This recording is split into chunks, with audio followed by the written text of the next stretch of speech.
30 seconds and we should be good. Great. Thanks, Mercedes.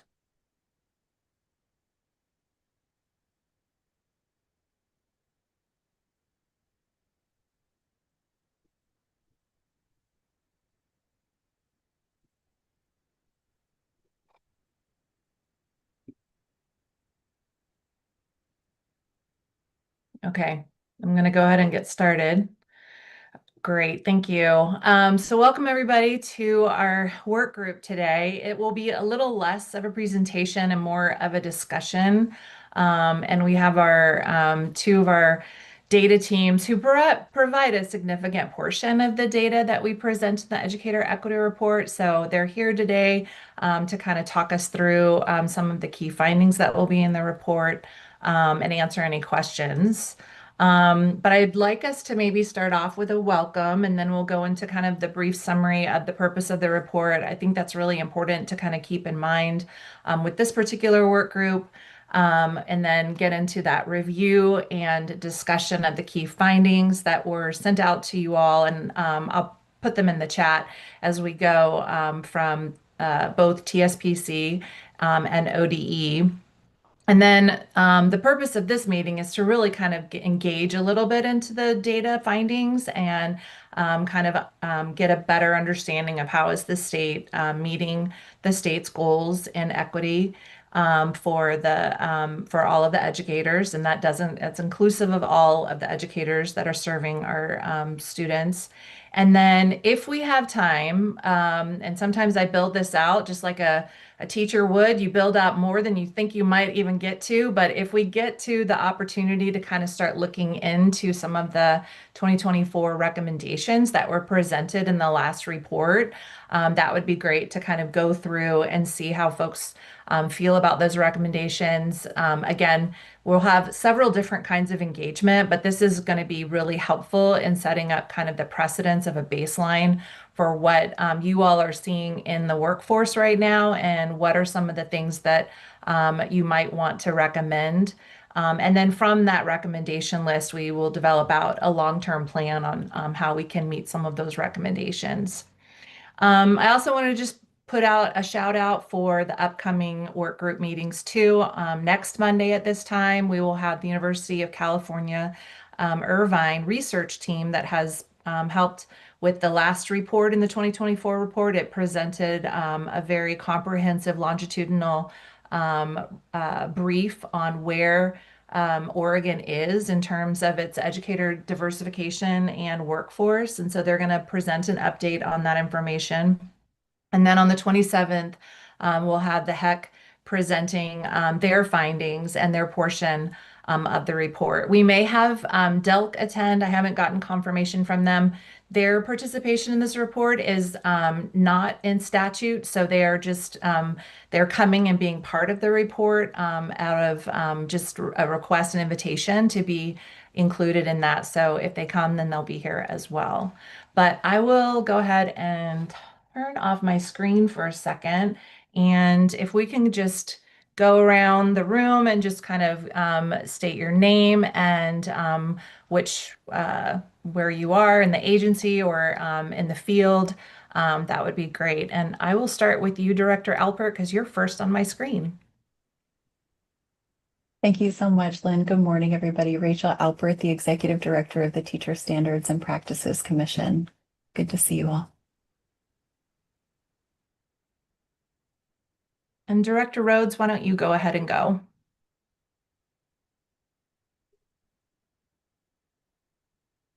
Oh, you're muted.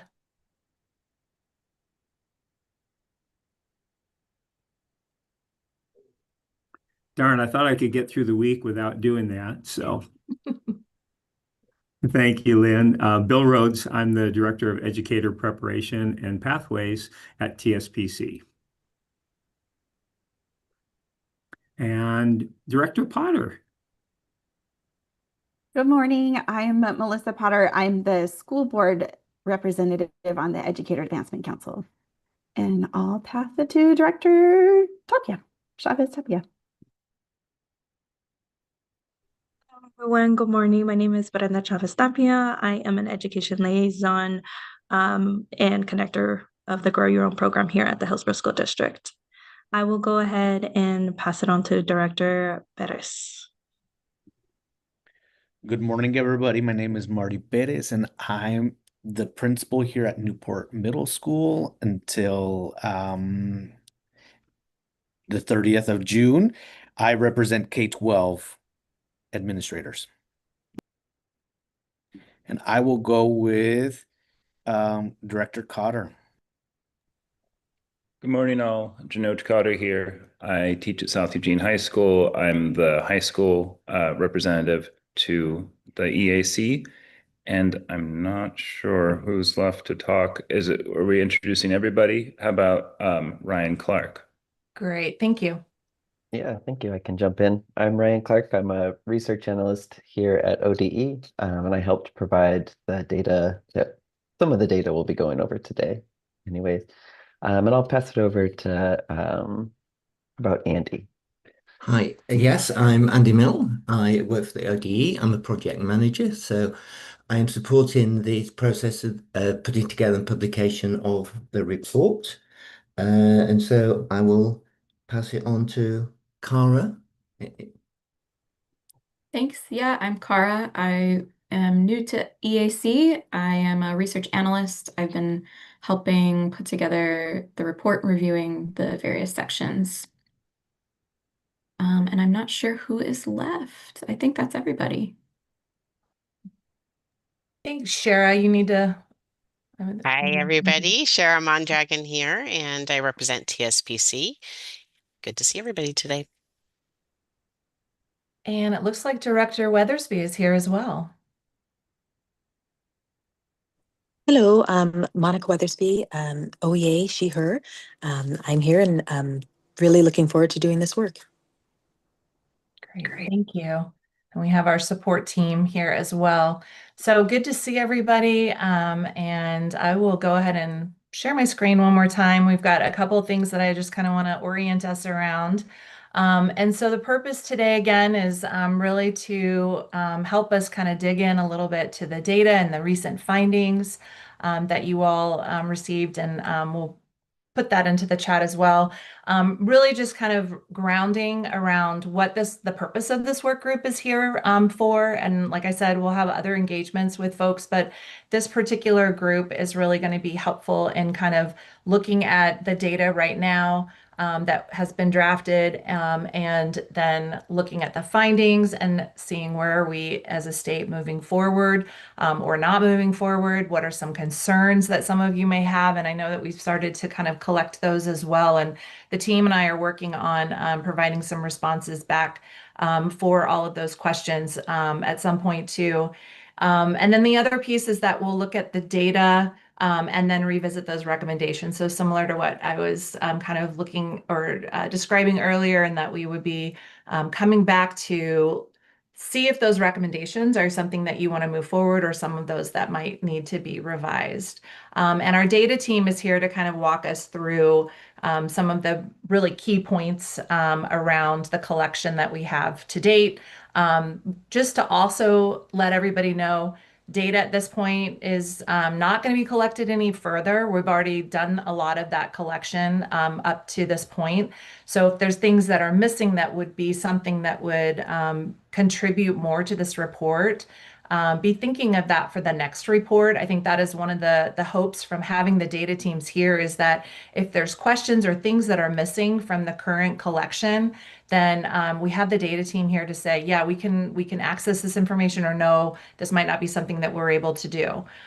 So that's one of the hopes that we can kind of work through.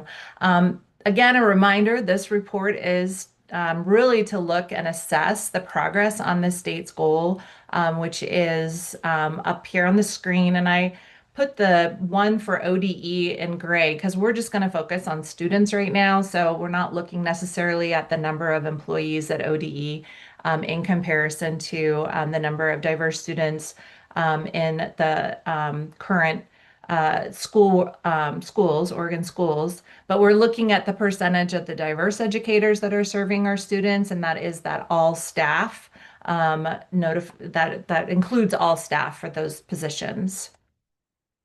And this is just a big snapshot right now. And some of this is included in the data updates that you've been providing. And this is the information collected from ODE. But I also want to name that when we're looking at this goal, it is about the people who are coming in to the system, completing their licensure programs, and then becoming hired, and then the retention of them. So even though this is a snapshot of our current state findings as far as like where are all or who are all the diverse educators in comparison in relation to the students, this is just one part of a very large collection of data that we'll be talking through for the next couple of weeks through the work groups. So this is kind of a big unpacking. So Ryan, I'm going to have you walk us through this because this was some of the data that ODE provided. Sure. Thanks for putting some slides together. I know we were kind of on the fence about doing that or not, but this is helpful, I think. So yeah, the goal one, Lynn already mentioned, the percentage of diverse educators employed by a school district or an education service district reflects the percentage of students in those in our schools and districts. Some notable findings from some data updates we did for Hispanic or Latino demographic, all staff members, we saw an increase from 11.8% to 12.6%, which slightly outpaced Hispanic Latino student growth, which increased from 28.5 to 26.4% of the student demographic makeup in 24-25. And I'll back up. The reason we're using 24-25 data is because we're still actively collecting, well, not collecting, but actively editing and auditing the 25-26 data. So we wanted a more firm data set to work with. Continuing on our key findings, white staff continued to overrepresent compared to white students. 78.8% of all K-12 staff self-identified as white, compared to 57.5% of students. And that trend is even more pronounced with teachers. As we saw at our last meeting, 85.9% of teachers self-identified as white, which is our biggest group in staff position, and also our least diverse group. And then finally, Black or African American staff, if we're looking at all staff members, represented 2.5% of all staff, which matches the proportion of Black or African American students. So that was something we wanted to highlight. However, if you're looking at Black or African American teachers, they make up just 0.9% of the teaching workforce.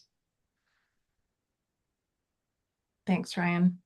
I'll also note that in the last report, we're trying to map that on just so you know where things were in 2024 and where things are right now, is that we've continued to see kind of this trend where we are seeing some incremental gains, but it still is, you know, a lot of working towards more of that racial parity that we're looking at in some of these more disaggregated groups. And I'll just stop and see if anybody has any questions or things to clarify from this.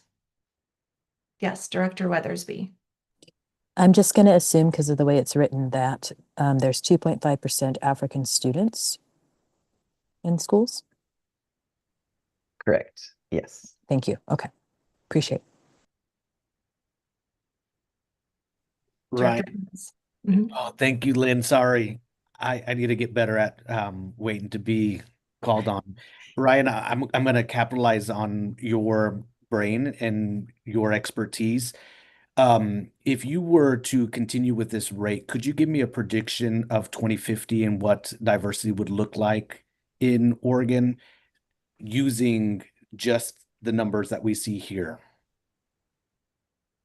I mean, I think that would be difficult to predict at this time, because I think we're kind of at a turning point in the numbers, because I think in the next set of data, we're going to see, you know, declining numbers of total staff and especially teachers. Well, maybe not especially teachers, but I think we're going to start seeing a decline in the number of staff. And we've been seeing a decline in the number of students. So it's hard to tell at this point if that trend's going to continue, to see decreases in students and staff, or if we're going to turn around and see growth again. But I mean, just from the ODE side of things, since I've been working with the staff position collection, we have been seeing increases in the proportion of racially and or ethnically diverse staff. So I think that trend will continue, just because it seems like Oregon's demographics as a whole are becoming more increasingly diverse. But yeah, again, it's definitely hard to say if like this trend is going to continue all the way to 2050, and lots of hands up. So I'll let Lynn do the order.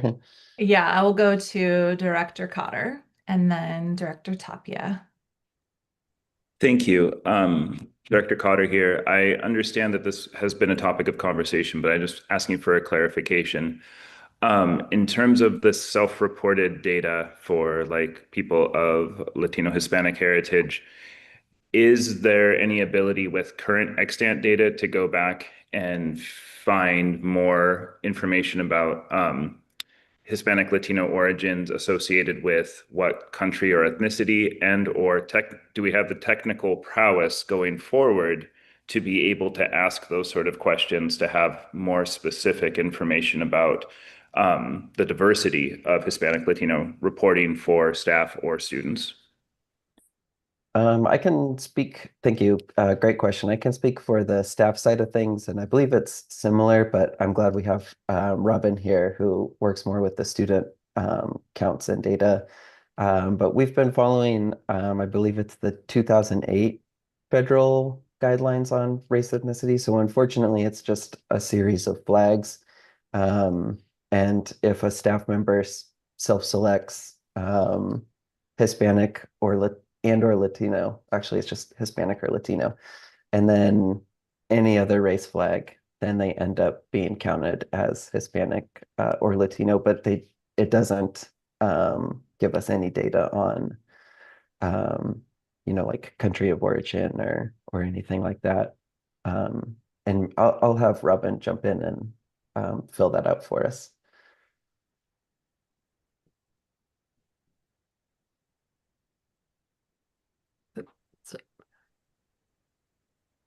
Sorry, it appears my camera is not working. I had some internet issues earlier.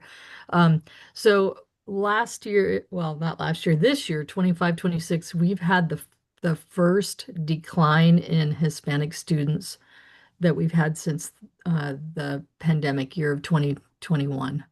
And so I don't know if we're going to continue to lose Hispanic students. There's been a lot of stuff going on in our state, targeting that population. And so I expect that number perhaps to decrease. And we had decreases in overall diversity in a number of districts that we didn't see last year. So we are experiencing a demographic decrease because of birth rates declining, but the diversity of our student population has been increasing as the white population has been declining. And so, that trend should continue, but now with what's been going on with that community, the Hispanic community, I really don't know what we're going to see next year. Robin. And the Hispanic community does, that proportion does drive the diversity for the students overall. Robin, can you just speak to also how the student collection is pulled, just so that everybody understands where that information comes from, the demographic information? Absolutely. So we use the same 2008 federal memo. And so that's a two-part demographic identification by the parents or the students that says, are they Hispanic, yes or no? And if they are, then that's what they're classified as. And if they are not Hispanic, then we look at the different race flags, which are the same, white, black, Asian, Native Hawaiian, Pacific Islander, American Indian, Alaska Native, and multi white, and then multiracial is if they do not pick Hispanic, but they pick two or more race flags. And so we don't have anything but the race flags. We do not collect countries of origin. We do collect language of origin, and we are giving an optional additional language of origin field for students and parents to add if they have a second language of origin in their I don't know whose music is okay. And so anyway, so they can give us up to two language of origins, but we do not have that level of granular data for where they came from. And I don't even believe that we're legally allowed to ask that. So Okay, thanks, Robin. Director Tapia, I know you had your hand up for a bit. I was just going to speak back on the topic around the trend that we've been seeing around enrollment rates and budget cuts, and I'm just curious if we will be reflecting that in the report. Yeah, that was one of my questions, and then following up with what we're currently talking about is, I just curious to see, aside from the report initially saying racial and ethnically diverse students, but do we also look over languages? Yeah, Robin kind of mentioned that. We have just I'll speak to the language part, but let Lynn take part one of that question. Like Robin mentioned, we in the staff collection we have a single language of origin code. So some limitations on that are as if someone is multilingual, but they grew up in an English household but learned the language later. That's not reflected in the data.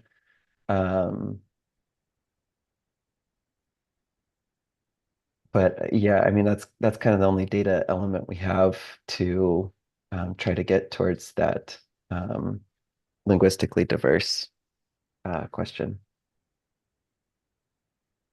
And that's been an ongoing conversation too. I know that the language flags, and Ryan, correct me when those started, that wasn't part of the original report. That came later on that we were adding that information in as far as language of origin for students and all staff, right? It's been, I think I started with maybe it was the 2019 report. And I believe we've been pulling linguistic data since at least then, but that might have been the first year we were doing it. I can't recall. Yeah. Before then. And TSPC can also share some of their findings as well for language. I know that they've also been collecting that. But back to the other question that you had, Director Tapia, around what will happen with the number of employees based on budget cuts. We don't have that information. We won't know that until the next report. I think that'll be something that we can kind of think about in the collection for looking at retention and attrition. And just to name that, that's also covered that will be covered in this report. The thing to remember is that this report is always done after data has been collected and cleaned and things like that. So we are looking back a little bit instead of current present state. And in this coming report, we'll have the University of California, Irvine really reporting a lot on that, the attrition and the churn that happens where people move from one district to another. They don't stay in the same school. And then Ryan's collection that we'll talk about in a few minutes is about retaining folks who stay in the same school over a certain period of time. But those are definitely some considerations to think about. And I know, again, to refer you all back to the 2024 report with the UCI team. They did look at external factors, and when we saw a lot of increase in returning of like the surge of new educators coming in after the recession of 2008. So I think some of those things that are external to the conditions that our educators are experiencing is something to kind of be thinking about. And as best as these teams can collect the data, given a lot of, variation in their collections and things like that, I think that's what we're hoping to do for the next report. I'll keep us moving forward just with time wise. We're going to hear from the Teacher Standards and Practices Commission. They're going to provide some data around enrollment and the in-state Oregon public and private educator licensure programs, and that's inclusive of teachers and principals and administrators.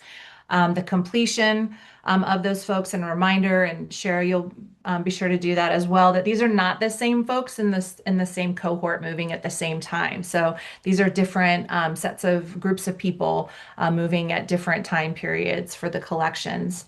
And then we'll look at some numbers around the preliminary teaching and administrative licenses awarded, as well as the emergency and restricted licenses awarded. And then after that, we'll have ODE talk through, and I'll share my screen again for that one. But before we do that, before we get to there, I wanted to drop in the chat our note catcher for today. And I know some of you are familiar with this process, but I'll kind of walk us through what we're hoping to do. And this is really to kind of guide our collection of the questions that you have. So I did put on the first tab of this document a summary of the progress on the state's goals, so we can come back to that. And again, it's very data heavy, but I think it will help to paint a picture as far as where the progress is in relation to in the previous report, and then the information that we just talked about with Ryan. On the TSPC discussion tab, you'll see the types of data that will be presented.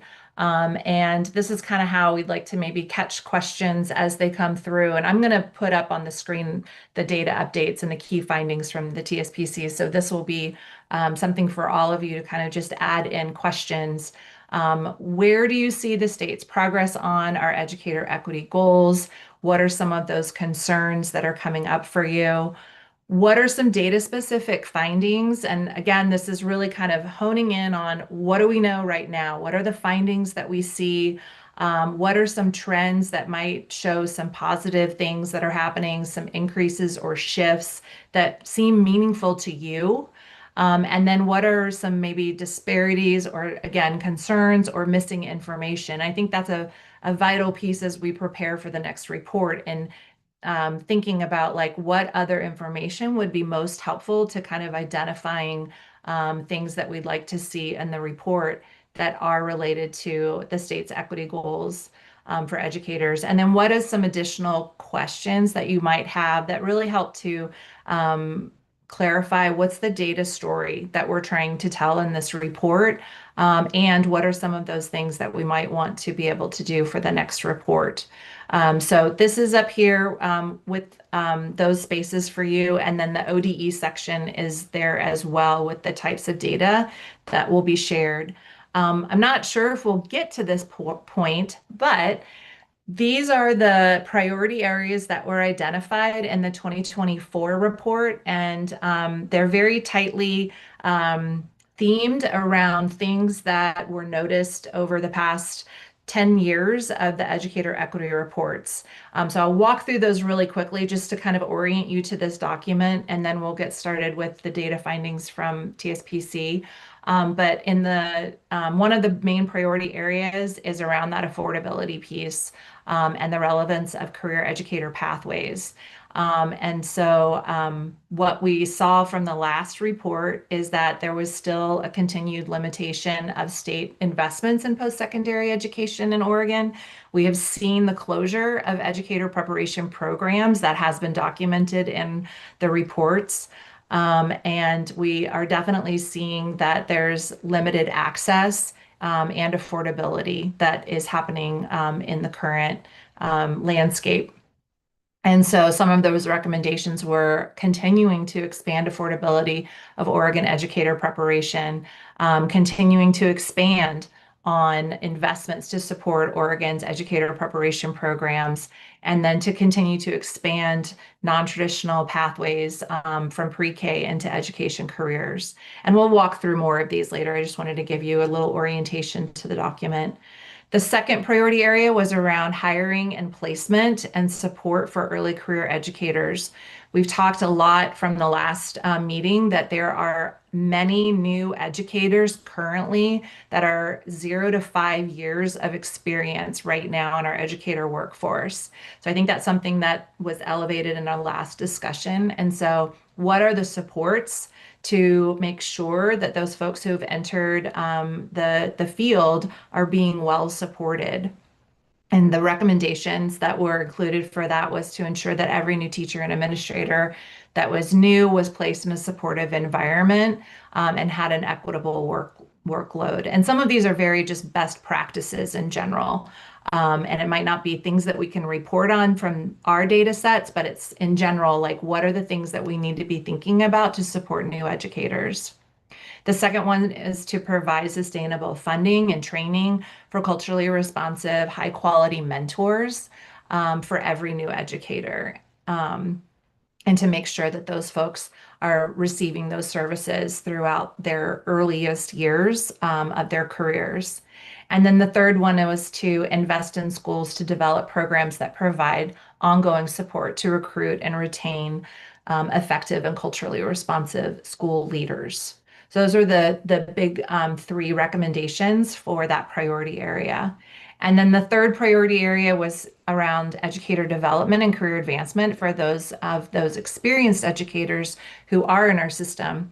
One of the things that the UCI report did note is that many of our mid-career educators were showing trends of leaving the field sooner than our early ones and our more experienced ones, those that had been in the field for a long time. So there's kind of a mid-career plateau, if you will, where some of those folks wind up moving out of their careers.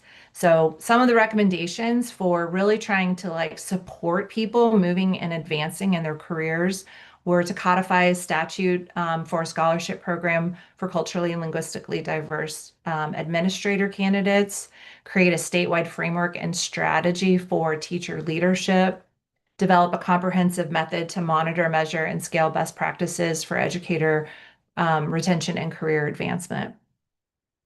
And then the fourth priority area was around all of the folks that you see in here and our HEC partners, as well as what can we do as state agencies to really support ongoing better quality data to make sure that we have information that's really shored up all of the inconsistencies or areas that we need to for state agencies to make sure that we're providing the most up-to-date and quality information for this report.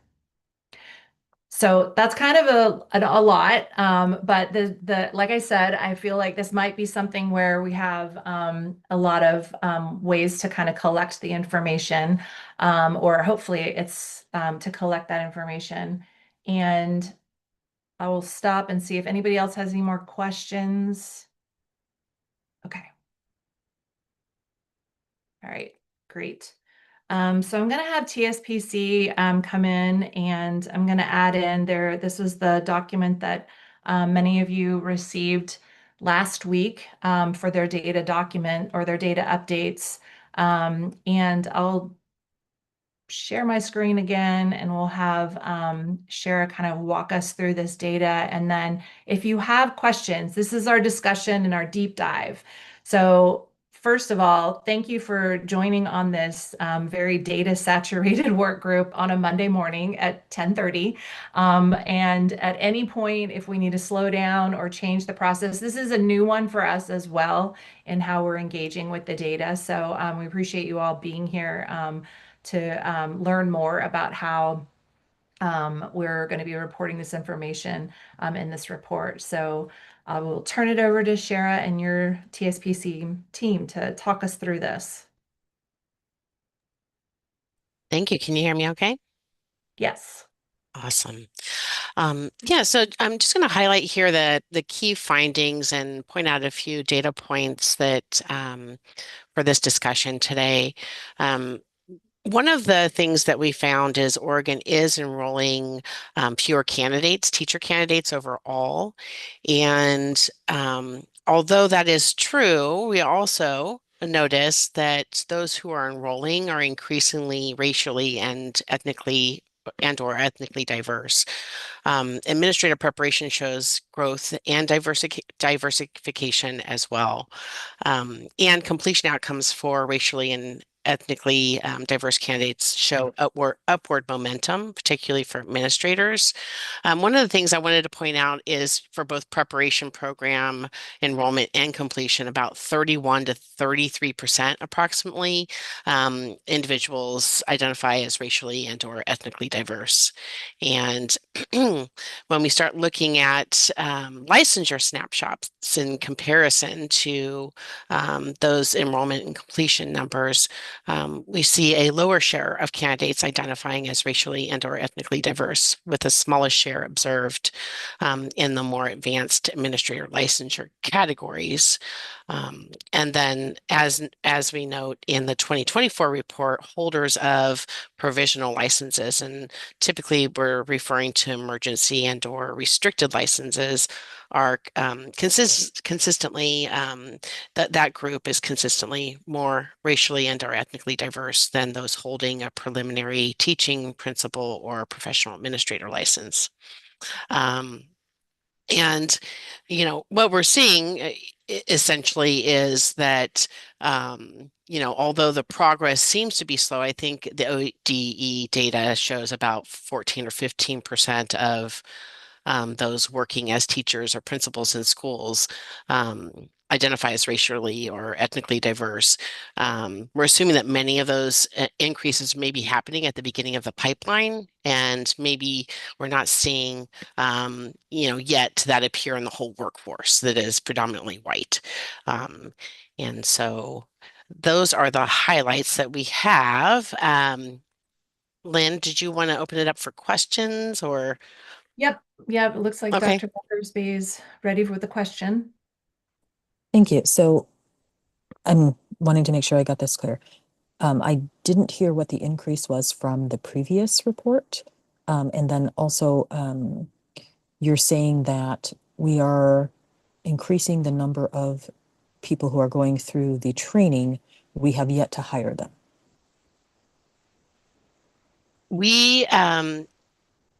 So yes, there's more individuals that are in that pool that are racially or ethnically diverse in the pool of enrolling and completing compared to those who are in the pool of, currently working in a public school.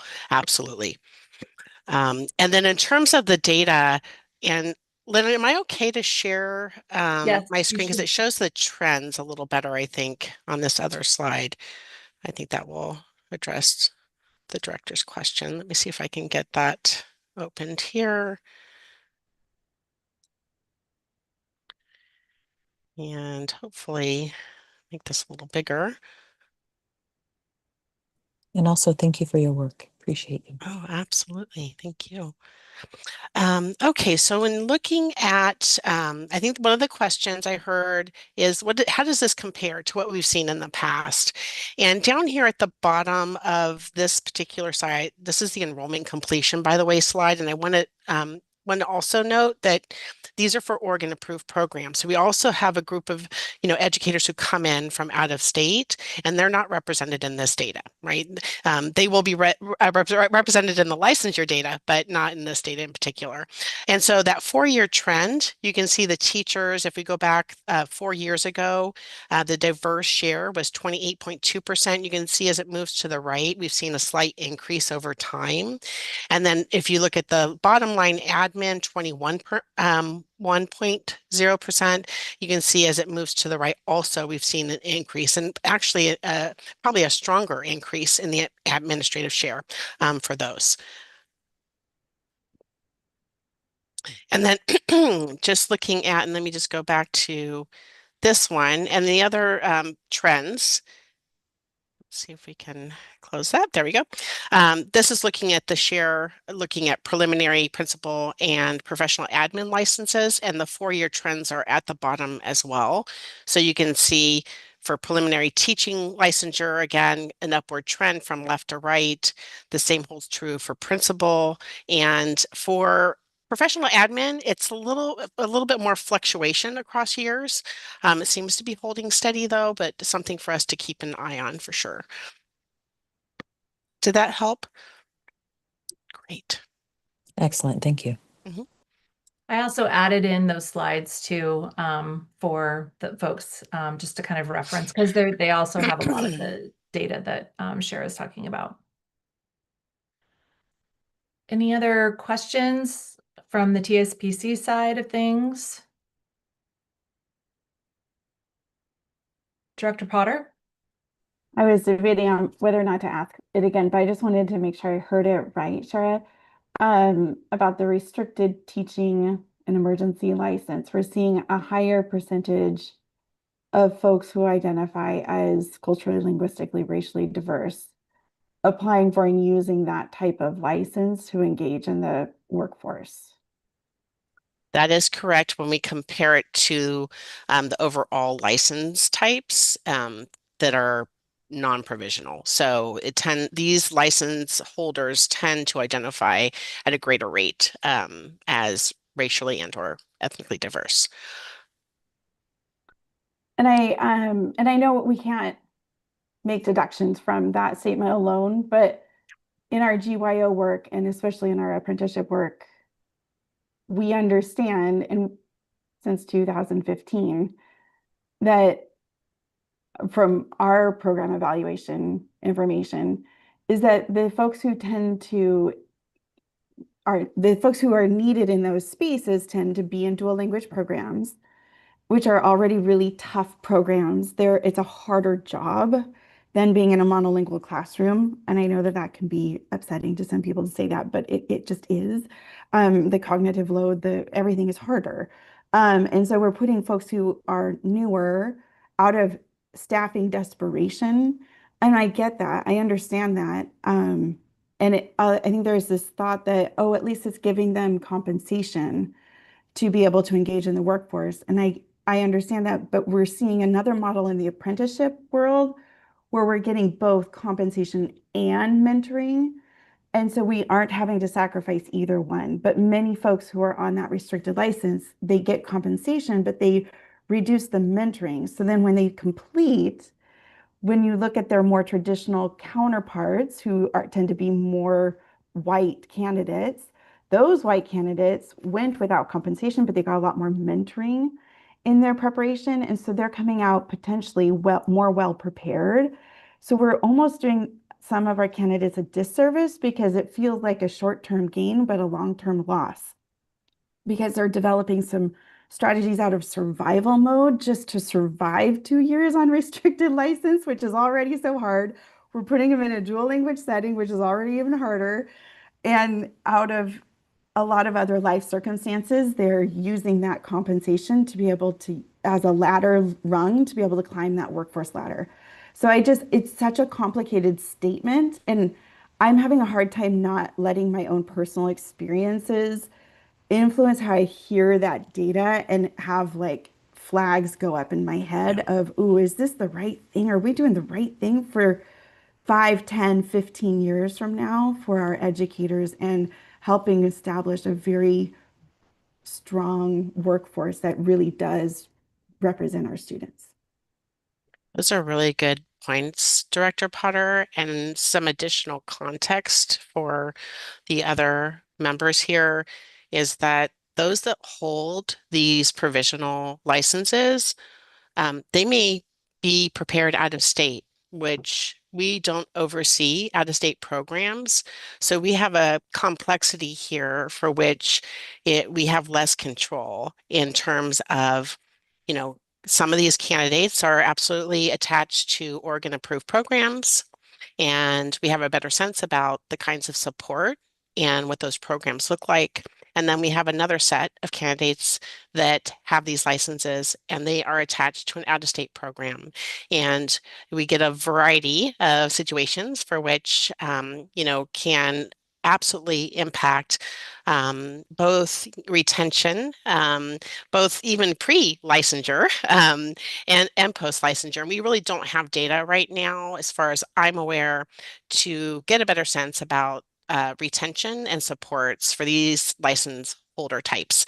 And that's something just to keep in mind. Hopefully we will have better data in the future. But yes, all good points. I think with time, Director Weathersby, I think you had put your hand up. I'll be real quick. There's a trend I wanted to piggyback off of what she just said, was that there's a trend going right now that a lot of districts are not supporting those licensures anymore. And they're saying that with that license, we will not hire you. And so to me, that's also sort of a equity issue, because there are a lot more folks with that are bilingual or POC. And I just wanted to put that into your brain, and then maybe possibly for the EAC to figure out a way to support those folks. Thanks.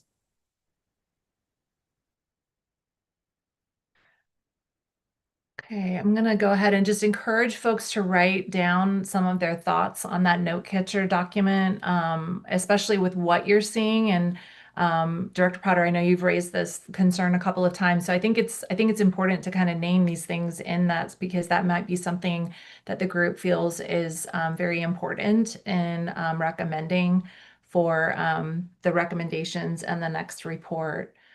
But in the interest of time, and I know we won't probably get to everybody or all of this today, but I'm going to go ahead and have ODE, Ryan and Robin, maybe you can kind of just talk a little bit about some of the data findings in your collection. And I just put in the findings and the data updates, and I'll share my slide again, or my screen again, to kind of look at some of those.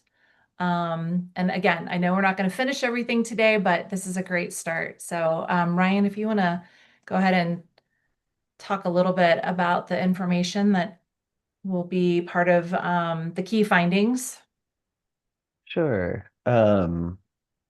Those first three bullets were the ones we already highlighted earlier. So I'll skip past those since we already kind of touched on them.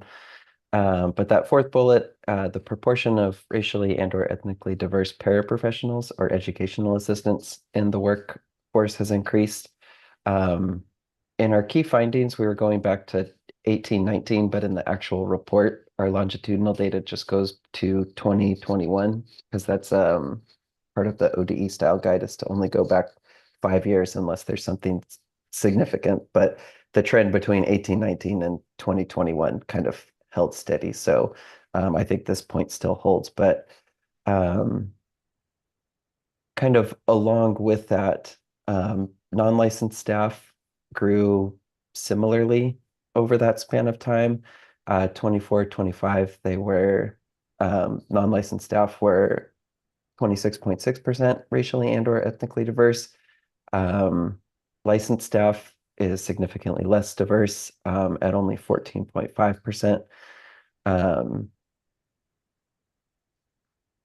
And then, yeah, sorry, I always get EAs and non-licensed staff as a whole mixed up because their percentages are so similar, but they also increased from 1819 from 18.1% to 26.6% in 24-25. So we are seeing pretty good increases in non-licensed staff. The proportion of racially and or ethnically diverse teachers have less experience than the proportion of white teachers. The two kind of experience ranges I want to highlight are 0 to 10 years of licensed experience for teachers. 62.8% of racially and or ethnically diverse teachers fall within that range of only having 0 to 10 years of experience. And I should say this is specifically staff that were reported as having an active TSPC license, just as part of the business rules of the staff position collection. And in that same, if you look at the proportion of white staff and their sort of continuum of experience, they've reported as having 0 to 10 years of experience, 45.3% of white staff make up that group. If we just look at 0 to 5 years of licensed experience, then we see 42.2% of staff of teachers that identified as racially and or ethnically diverse have fewer than 5 years of experience, and just 25.8% of white licensed teachers fall into that same experience group. And then our last important finding had to do with teacher retention. Like Lynn mentioned, this was it's a 3-year average of teachers that are returning to the same school in any of the next 2 years in any position. Sorry, in either of the next 2 years in any position. So it's more of a measure at who's staying in schools and not necessarily who's staying as a teacher. But again, there's lots of things we can find or we can use retention for in the future reports that I think would be helpful. But what I wanted to highlight here was that all of the racial ethnic groups fall between 80.2% and 82.3% retention. However, Black or African American teachers are all the way down at 73.7%, which is consistent from the 2024 report that showed Black or African American teachers having a higher attrition rate than other racial or ethnic groups. So that was, like Lynn said, a lot in a quick amount of time, but are there any questions? Ryan, this is Robin again. I just noticed Director Cotter's question about moving into data collection that expands race ethnicity. And I just want to say that the federal government had been collecting comments for changes to the race ethnicity definitions. And that comment was supposed to end last month. However, we received notice from the federal government that these changes were being pushed out to 2029. So that's the message that we got from the federal government. In terms of expanding our data collection, that would be something we'd have to go through IT and the governor's office, and it would be a couple year process to make those changes. So I'm not sure I can speak any more broadly to that.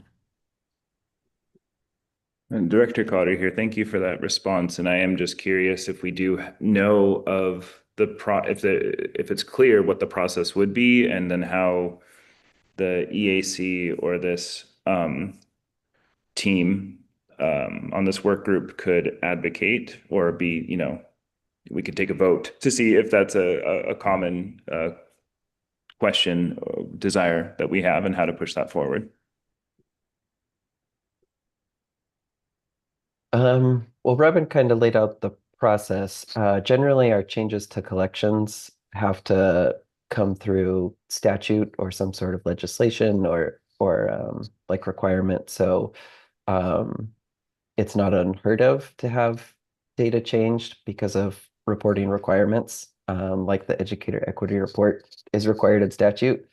But changing how race ethnicity works in our system without going into too many technical details, I think would require like system-wide changes for all collections. So I know they were kind of gearing up for the big change because the federal government was sort of pushing us that way. And then, like Robin said, with the new administration, that sort of all just fell apart. So we're kind of stuck with the same race ethnicity reporting that was in place before. And I see Dr. Perez, you have your hand up, and I know we're getting really close to time, but please continue, and then I'll close it up after Dr. Perez. I'll let you close up, Lynn. Oh, no, go ahead. This is important. I'm just wondering, when we look at attrition, can we break it down versus urban and rural? Is there a way to do that? Yeah. Is that something that we can be cognizant in providing some sort of patterns when it comes to, I have my own assumptions, and I'll just say thank you to Ryan. I know that you don't have a crystal ball and you can't really predict 2050, but I think as somebody that looks at data, percentages, kind of the volatility of that longitudinal data, I think you have great insight to what potentially could happen. I'm just wondering about the disaggregated data that's not being said in the data that's presented. So. No, that's actually a great tee up for our next meeting, because we did ask the University of California, Irvine to collect that information disaggregated by rural and urban areas and suburban areas. So hopefully that will be prepared for you all to look at next week.